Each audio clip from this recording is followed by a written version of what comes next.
B'Shem Hashem Na'aseh V'Natzliach. Hello, Achim Yekarim. How are you? I wanted to follow up with another part to what we were talking about last week regarding observing Shabbat, specifically for non-Jews, for Noahides.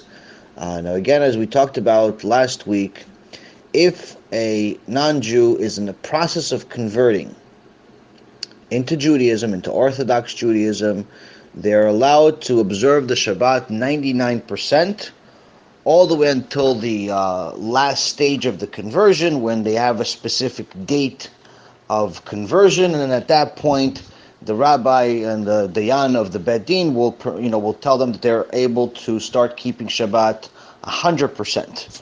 Why? Because they are going through a conversion, so they have to keep it as obviously practice.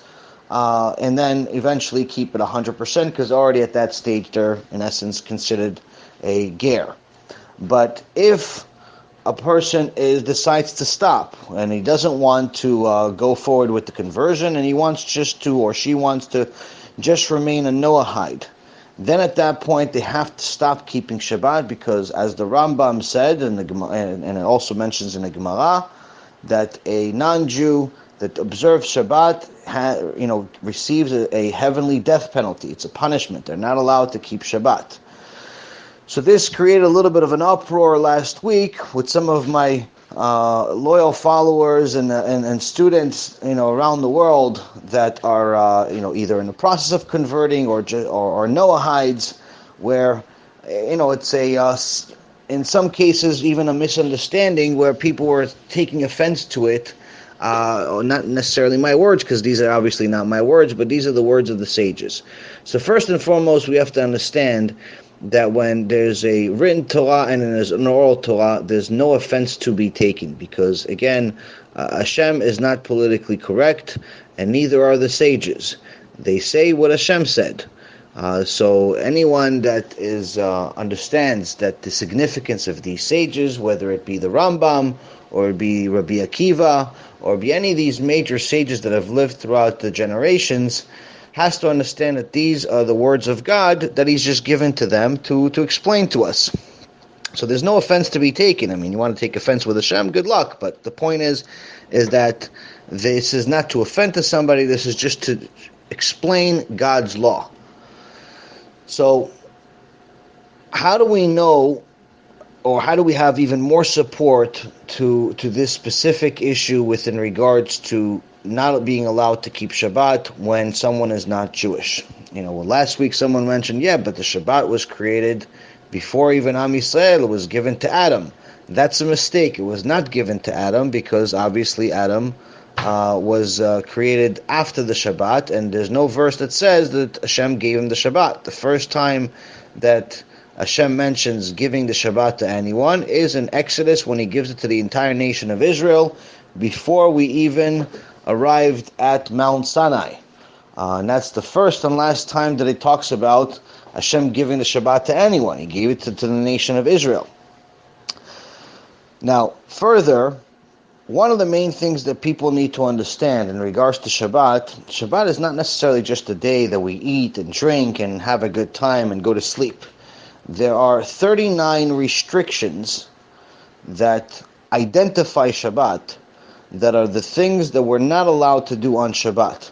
Some people mistakenly think that it's just you're not allowed to work and you're not allowed to light fire. That's not completely true. There are 39 things that you're not allowed to do. Now, where did we get these 39 things, and how are they connected to this law of Noahides not being allowed to keep Shabbat?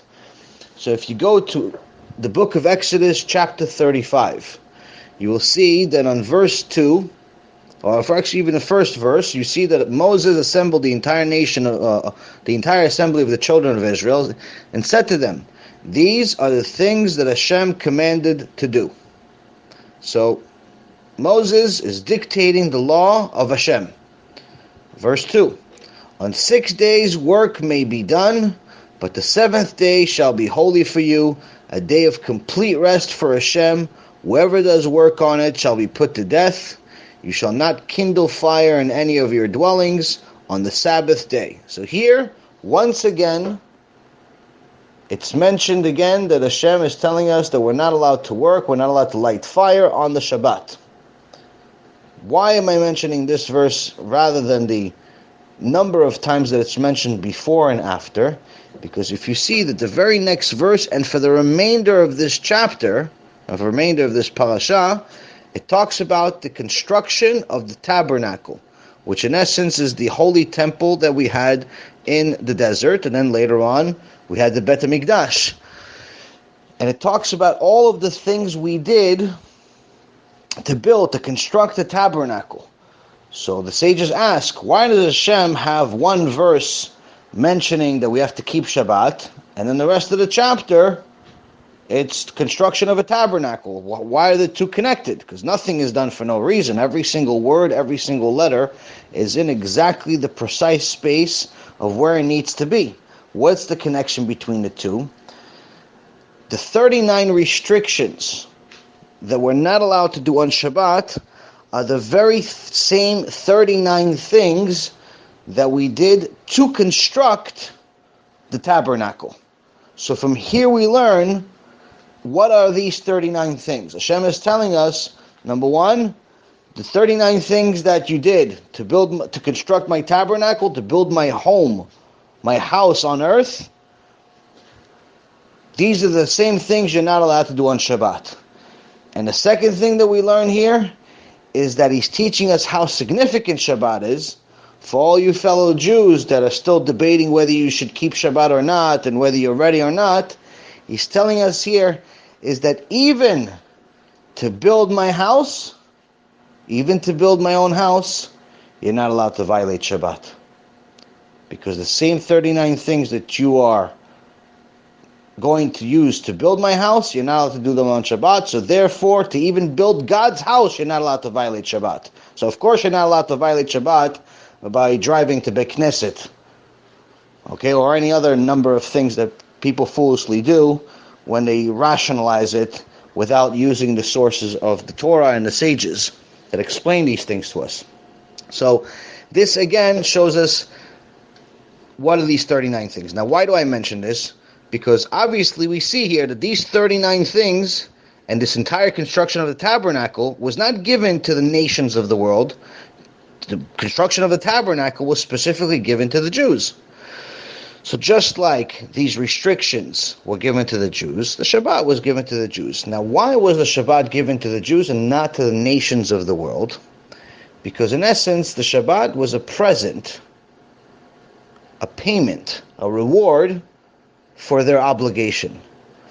The Jews, unlike the rest of the nations, are commanded and obligated to follow 613 laws, and 7 more that the rabbis and the sages added throughout the years, about 2,000 years ago.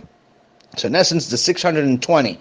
No one person can actually do 620 mitzvot. It's not meant for one person to do.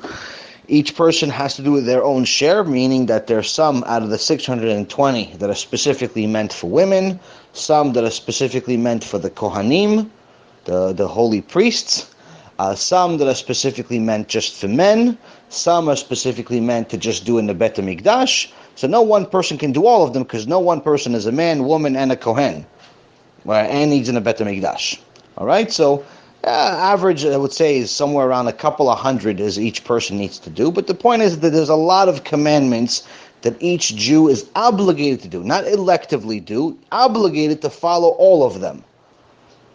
So, as a reward for doing all of this, Hashem gave us His largest treasure, and He gave us the Shabbat. The Noahides, on the other hand, even though they're righteous, even though they follow Hashem's Torah, and they read it, and they love Him, and they pray to Him, are not obligated, and are not commanded to follow the 620 laws. They're not. They're only obligated to follow the 7 Noahide laws, plus all laws that are common sense. For example, like respecting your parents. That's not one of the 7 Noahide laws, but it's an obvious common sense rule that a Noahide must follow. So, because they're not commanded and not obligated to follow those laws, then they don't get the present of the Shabbat. So this again to explain it to people, especially in the Western world, where things have gone so far away from Hashem's laws by everyone trying to be politically correct. In today's world in America, little kids grow up thinking that just because they participated, they should get an award. So you have these little kids, and they play on different sports teams or different competitions, and they get last place, and they still get a trophy. Why? Because they participated. That's complete nonsense and a way to build a loser. It's not a way to build a winner. Why? Because if you do something and you win, you get a reward. If you don't win, then you try better, you try harder next time, and hopefully you get a reward then. So this is, in essence, the way the world has worked for since the beginning of time. Today's generation is so far away from Hashem that they want to give rewards just because they don't want to hear anyone cry, but that's not a way that you're supposed to construct the world. This, of course, is similar but not the same to what we're talking about here, is that a Noahide must understand that despite the fact that Hashem also loves you, despite the fact that you also love Hashem, and you may very well actually love Hashem more than many Jews do, but the reality of it is that since you're not taking on yourself the obligation to follow all of the laws, then you cannot take the present that is being gifted to the ones that are following it and that are obligated by it. Because if you don't keep Shabbat, you're not getting punished for it. If you don't keep kosher, you're not getting punished for it. If you don't keep family purity, you're not getting punished for it. The Jew is. The Jew gets a very, very dear punishment for not following these laws. So because they have this obligation, they also have a reward. A Noahide does not have it, and therefore does not have the reward. But a Noahide will always have a choice to convert.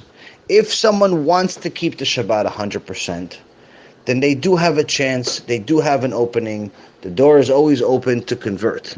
And in essence, I think that this should actually motivate some of you that have been 50-50 and have been thinking that you can keep the Shabbat 100%, even though you don't want to keep the rest of the laws because you want a vacation once a week, or you want to do the Chidush and you like the ceremony, and you want to be like a halfway Jew.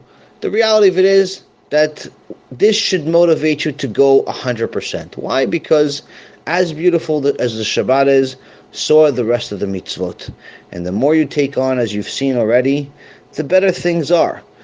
So if someone really wants to do the will of Hashem and wants to go 100%, then this should be the motivation to get the first place trophy, and not the one that gets you to, you know what, I don't want to play anymore. That's just a nonsensical mentality. One last thing that I want to add in regards to anyone that is keeping Shabbat or trying to keep Shabbat that's not Jewish. There is a major sage that clarified things in regards to resting on Shabbat. Now, you're not obligated to work on Shabbat. You cannot work. As a matter of fact, you are allowed to rest on Shabbat, but the rest of the rituals that are Shabbat obligations, like the Kiddush, and the other things that are obligations of Shabbat, that's the stuff that you're not allowed to do. But as far as resting, you actually are allowed to do. And this is in the name of the Khatam Sofer. Khatam Sofer is one of the great sages that lived in the previous generations. Now, first, Rambam said that the prohibitions of a Gentile observing Shabbat are part of the general prohibition for Gentiles not to innovate new laws, not to create their own religion, not to create new laws for Judaism. That's the main reason behind all of this. Why a non-Jew is not allowed to keep Shabbat, but yet not keep anything else. So that's the major reason behind it. Now, Rabbi David Ibn Zimra, which lived about 500 years ago, explains that according to the Rambam, Gentiles are not allowed to keep the Shabbat as if they were commanded to do so. Rather, they're only allowed to observe it as a means of acquiring merits, but not as a means of fulfilling a commandment, because they have no such commandment. So they're not allowed to keep it because there's a commandment, because they don't have that commandment. Now, to clarify it, the Khatam Sofer says it this way. He says that if a non-Jew rests on Shabbat, he's fulfilled the commandment of resting, so he's allowed to rest on Shabbat.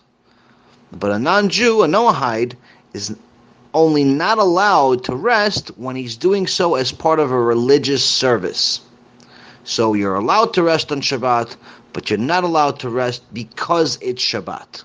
You're not allowed to fulfill the resting because you're resting because it is Shabbat, because in essence that is creating a new law in the Torah, which we're not allowed to do. So yes, you can enjoy yourself, you can have a good time, but if you want to take the whole pie, I encourage you to convert.